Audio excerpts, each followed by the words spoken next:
Welcome, everyone. Good morning. I'd like to congratulate IRI on this beautiful setup and the magnificent showcase out there. I think they've set a standard that is really important in the industry. Having worked in retail a long time and having been to a lot of events, I know the Americans are particularly good at this.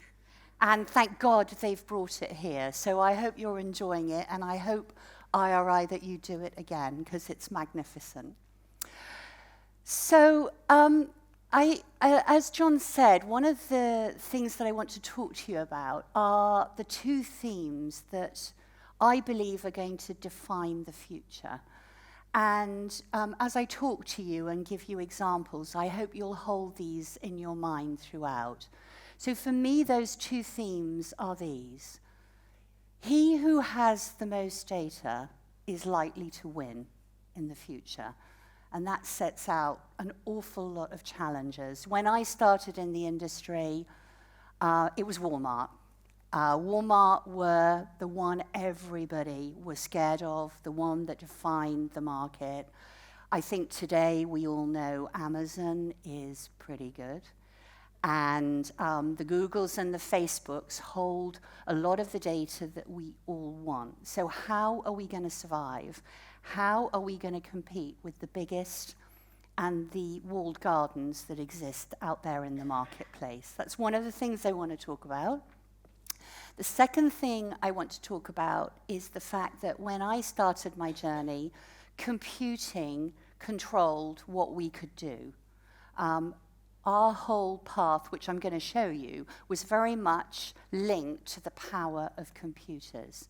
So the mobile that we all use today is probably 100 times stronger, more effective than the computer we winched into High Holborn one Sunday and closed the whole of the street in order to get the computer that was about the size of this room to do that job. And it cost a lot of money. So that's where I began. The second theme that I think is going to define success is really all about the ethics of data. So not what can we do, but what should we do? And so I think we're all very mindful now of just because you can doesn't mean you should. And we all know now that commissions like the ICO are beginning to take a very, very strong view on the care that's taken of data. We're all a bit scared of it, but at the end of the day, so long as it's good for the citizen, good for the customer, I think we should move forward and innovate. The last thing we want is to stop innovation. So those are my two themes. I've distilled it down to knowing your customers is easy to say, but very, very hard to do. And I know that because I've spent 30 years doing it, and it just got harder. So one of the things that I do now is not just innovate in my own commercial space, but I also work with government, and I'm excited to do that. And I'm working for the Centre for Data Ethics and Innovation, which is led by Roger Taylor and a bunch of really smart people. And I think you're going to see more of that and our work with all of the different commissions and controllers of data in the UK and the partnerships that we'll forge in America or across Europe, across the world, actually. Okay, so why has it got harder? I think you all know this, but I'm going to say it anyway. Well, obviously, there are lots more channels. There's a lot more data. You know, people have frictionless interactions now, but they're all captured, which means that customers come and go with an amazing abandon and freedom. So where we used to talk about owning customers, we now know that we all need to be paranoid, because just as easily as they come, they can disappear. And there are a lot of people out there hunting for new customers. Let me just take you back, if I may. Indulge me for a moment for the journey that I took. It is my journey, but it does mirror the history of how data has changed and grown over the years. So I wasn't working in the 1950s, but when I, when I started work, the whole of the market was defined by social class. And it was all about the job you do, so A, B, C1, C2, D, E. And the work that I started in the area of geodemographics was actually spawned from America, where they were trying very hard to find C1, C2 social class men across America, because the draft had been abandoned after the Vietnam War, and they couldn't find enough young males who wanted to join the army. And that was where the whole business of geodemographics began. And that became the foundation of site location. And so we used to work with all the retailers, banks, building societies across the UK, who all wanted to know who lived around their stores. So that was the 1980s. I was involved with Acorn. I was involved with Experian when it was still called CCN. That work then morphed into Mosaic, and I think we all still live and work with a lot of Mosaic definitions. So it was an important era, and it was my first pioneering era. We left Clive. I met Clive there, my longtime partner and husband. He was the techie, and I was the sales guy. And we worked there for quite a long time, and then we tried to persuade them to innovate. They didn't want to because we were very profitable. And so in the end, we left and had a few lean, hard years and set up dunnhumby. That was in the 1990s, the beginning of the 1990s. And it was 5 years later, actually, that Tesco arrived. I'll talk about that in a minute. So that was all about, so if the 50s were about your job, the 80s were about you are where you live, the 90s became you are what you eat or what you buy.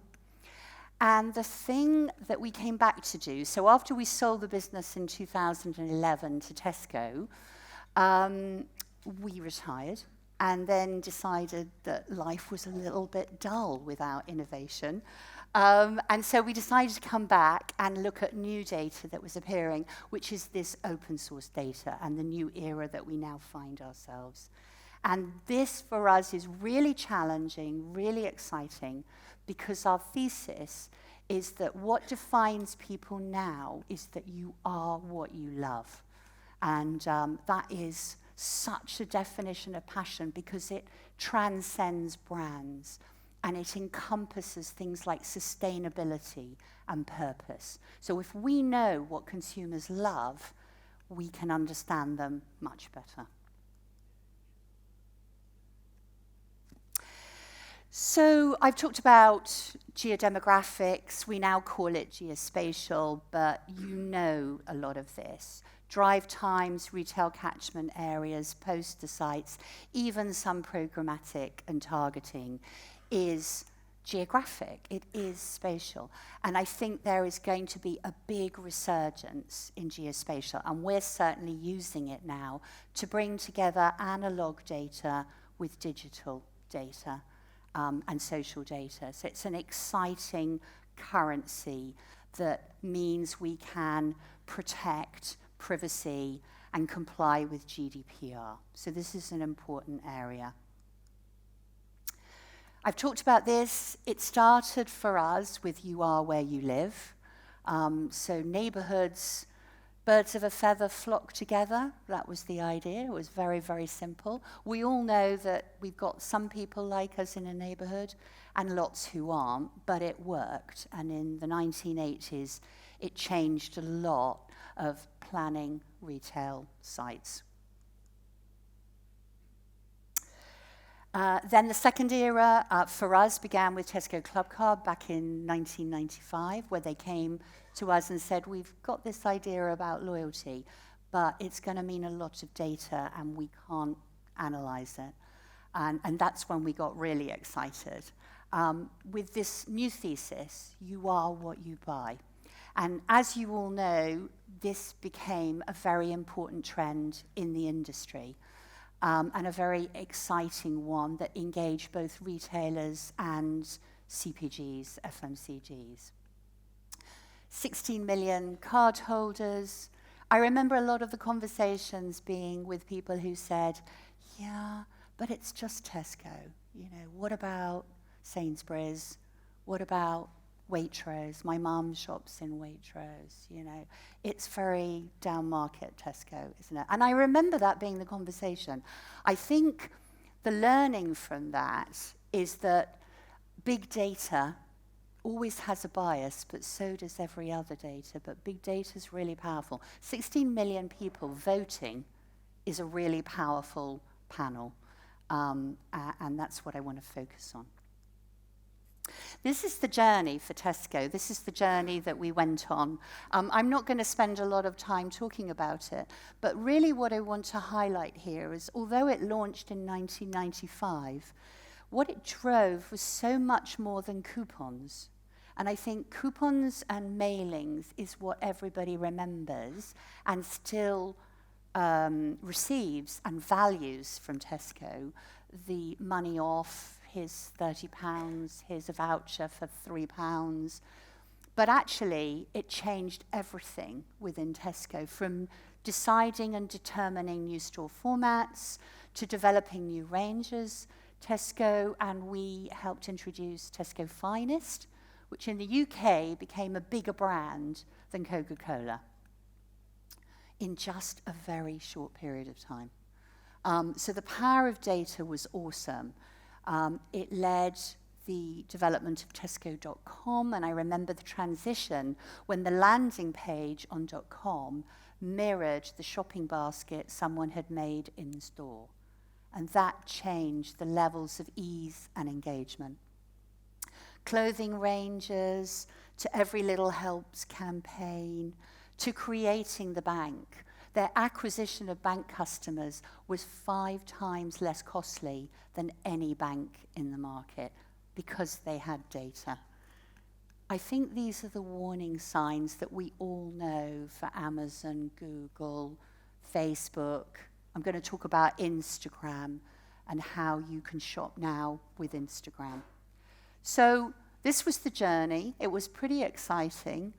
And this is what it was worth. I mean, over 10 years, it was worth an additional £60 billion.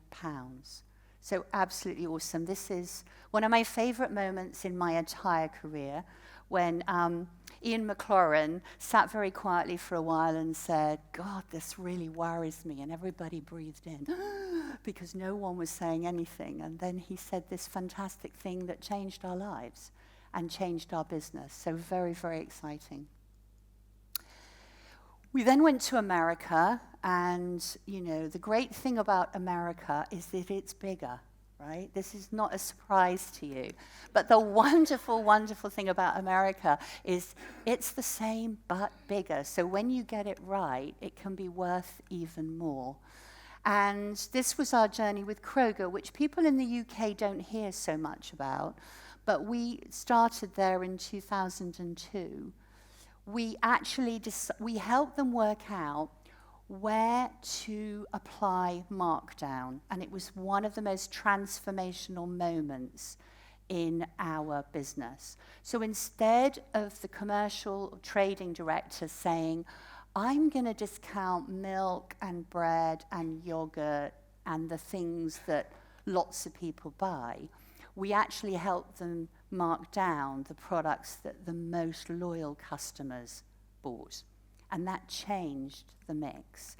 And that made a huge difference.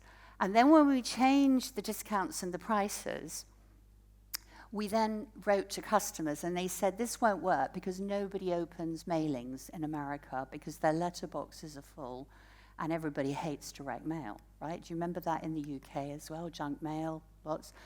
Well, they opened this one, and then they opened more and more. So what happened is people suddenly, were told, there's money in this envelope, open it. you can use it. And then suddenly it became popular. And then that changed the mix, the assortment, the ranging within different stores. And that made a huge difference all the way through to some of the things that you see later. I've been slightly generous with myself because we sold in 2011, so my journey ended here. And as you know, Kroger then bought the part of dunnhumby in America for itself, so that changed a lot. I won't comment on that. What's loyalty worth to Kroger? Well, God love them, it's worth even more. And, you know, this is Rodney McMullen, who was instrumental in this deal. He was, you know, I used to sit on the board with Rodney and Don and various other people in the company. They were a fantastic team, and what a journey. So, that was the history. What I want to talk about now is more of the future. And I've already mentioned that I think data is important. Ooh, that squeaks. It's embarrassing. You've all watched Mad Men, have you? The golden advertising era. Who's watched Mad Men? Yeah. I mean, isn't it glamorous and gorgeous? And didn't you want to be alive in that time? It was just fantastic. So these were the glamour. You know, when you know, people were graduating, everybody wanted to go into advertising. Well, I would suggest that the golden guys now are the math men and women, of course, because everybody knows I'm a huge supporter of females, particularly in data science and technology. So this is a new era, and I think this is what is defining success and our very, very exciting future. So for me, very, very simplistically, yesterday, you know, the past, Clubcard told us what customers buy, and lots of people now have loyalty cards, and they know what customers buy, and you're all really quite good at this now, some very, very good, and it tells you a lot, and I, you know, that's the journey we started, and it's a very rich area. And, you know, you can also build from a customer base of 16 million, or if you're Walgreens Boots, however many million, I think it's a lot of people, you can build a big live panel of customers. And you can ask them questions. And so you know what they buy, and then you can ask them questions, and you can know why. But it tends to focus, because they know you're asking them, on the whole, it tends to focus on what they do with you. And, you know, you have permission to ask those questions. And a lot of the work is very much focused on what customers do with you. And this is also rear view mirror. This is like driving a car using your rear view mirror.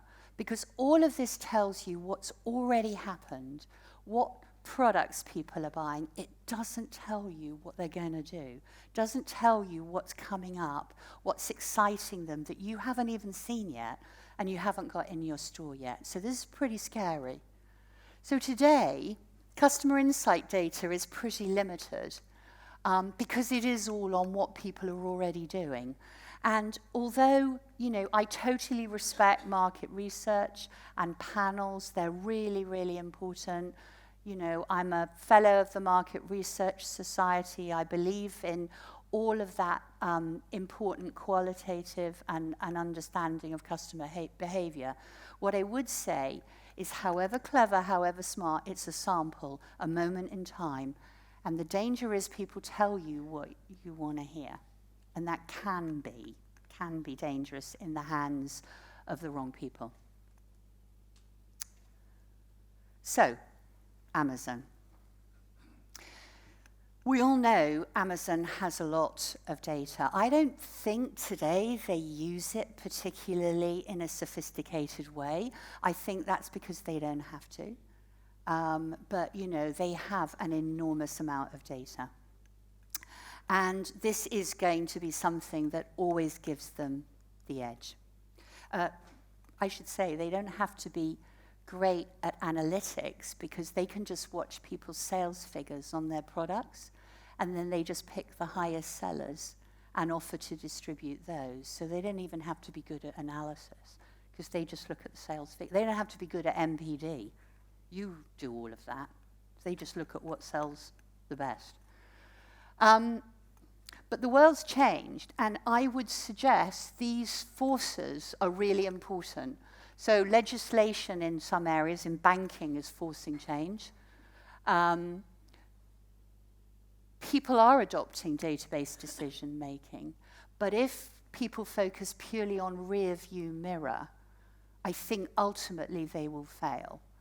And by just looking at own customers, the future will be too surprising and misunderstood. So I think future analysis is going to require new skills. It's going to require the ability to use data from outside of the organization. So learning new skills, dealing with more data, having your IT cope with data from outside, and learn to attribute from other sources of data. Whole new era. Not easy. Yes. I'm sure you know this. This is an example of how the world's changing. Instagram are now owning shopping. So we know, we've studied for some time now, that what you follow on social is highly predictive of what you buy. This is not a surprise. Celebrity can drive that, but just being able to look at something and say, where can I buy it?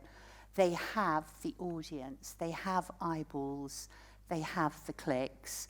And so, the change is going to be the disintermediation of, you use Instagram to look at what you love, and then you just buy it from them. So that's something to be mindful of.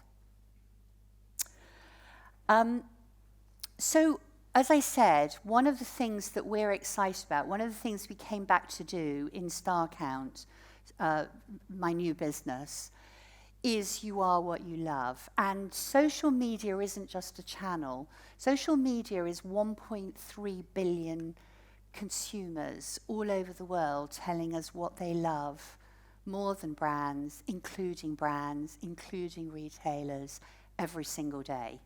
And so by using it as a big, always-on panel, it is immensely powerful.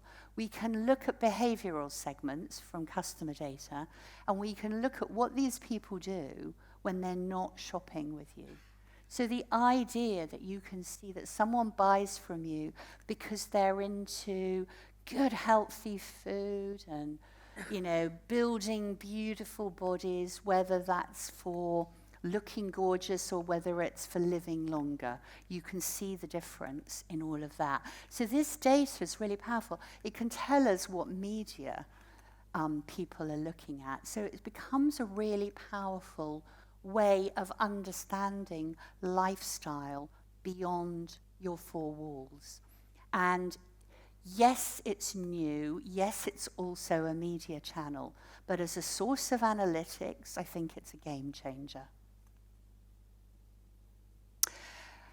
And when you're processing data of that size that changes every minute of every day, you need to start using new tools and technologies. So I'm not going to talk about this because, really, I always simplify it down to the fact that, the data can give you a ground truth, and from that ground truth, computers are very good at building a model and then refining the model. And that is it, put simply.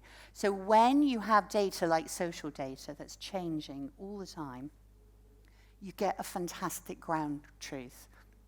And you can automate things that are going to help you understand what are the emerging trends and what are the important emerging trends. What are the emerging trends your customers are seeing and caring about? So for me, the future includes, not is restricted to, but includes a big data panel built from social and potentially financial data. The banks are starting to sell their data and create open source on that.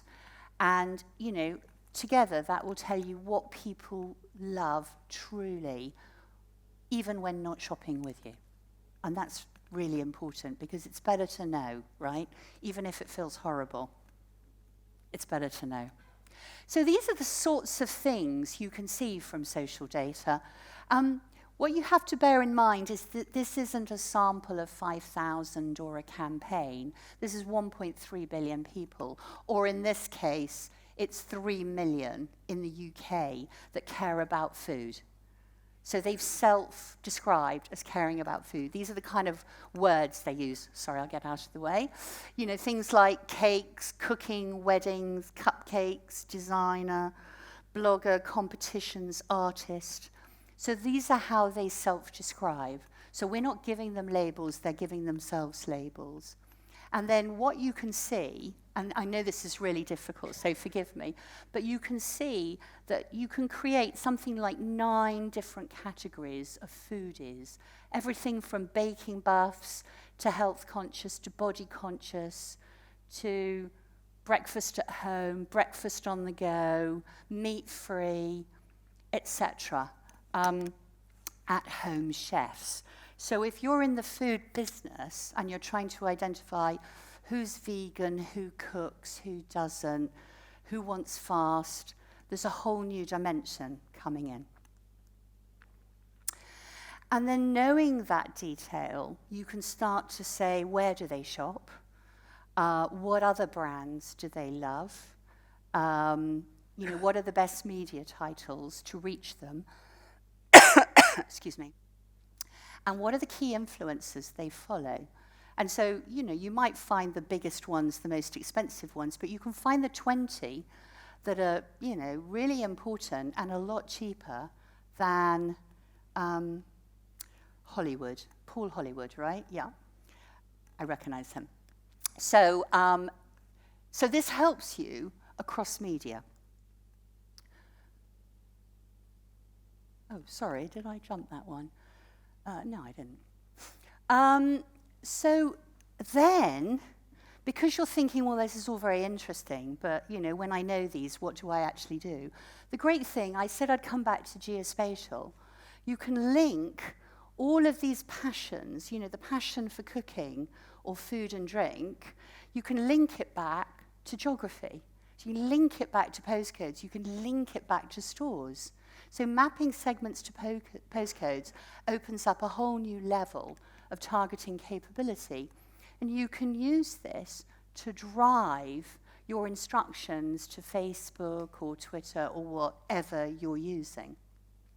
So you can get the whole dimension, but you can relate it to your store network or your customer regions or your different formats across your network. And you can find lookalikes. So if you're doing, local media campaigns, if you're trying to look at headroom for acquisition around stores, you can start to look at, of my customers who are at-home chefs, where can I find more of them? If I want to launch a new product or test something, where am I most likely to find the biggest quantity of people around which stores? And then you can activate again on the different social platforms to the lookalikes. And importantly, this is all compliant, so this doesn't, cross any boundaries in terms of what you're allowed to do. You can look at tracking who's up and coming, what's starting, what are the new trends, passions. This is rather an uninteresting one I've picked here. I'm sorry about that. But it does show that there are some changes. So there's a little bit of increased interest around this on civil rights and writing for some reason. But, you can see in some segments, healthy eating's just shot off the the chart. So it's a way of looking at what's up and coming and what are people moving from and to. This is being used by filmmakers and distributors, which is what do people do when Downton Abbey is over, right? What happens when people have stopped watching Chernobyl? What do they do? Okay, it was great. Did you see Chernobyl? It was fantastic. Sorry, I've nearly finished.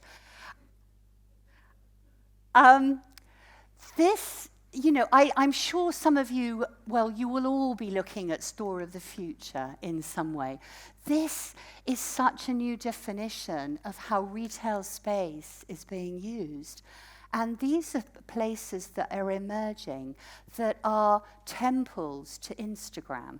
They've been set up so that people go there, try things, wear clothes, take pictures, post them. And in some cases, whether it be America, because this is happening across America, in China, in Japan, in Korea, people are gifting their products to those who post and create the most influential reach across their personal networks. So this is very much the era of stores starting to redefine their role and make it a showcase and an excitement because of the influence some of their customers have. So, to conclude, I want to end with, again, a repetition that the world has changed. I'm afraid if your job wasn't hard enough, it is going to be harder because of more data from outside your organization. And the idea of this always-on data, which will help you see when new trends are emerging so that you can identify what's coming, what's the next big thing. Is it black turmeric? Is it CBD oil? What is it? And do you need to be stocking it? And, in the area of beauty, as I'm sure Ruth will talk later, this is moving very, very fast. It's such an exciting and challenging arena. So this is the ecosystem that I think we will all need to adopt. And I hope I've given you some thoughts and some stimulus for your own organizations and how you move forward. So many thanks for your attention and good luck with the rest of the day.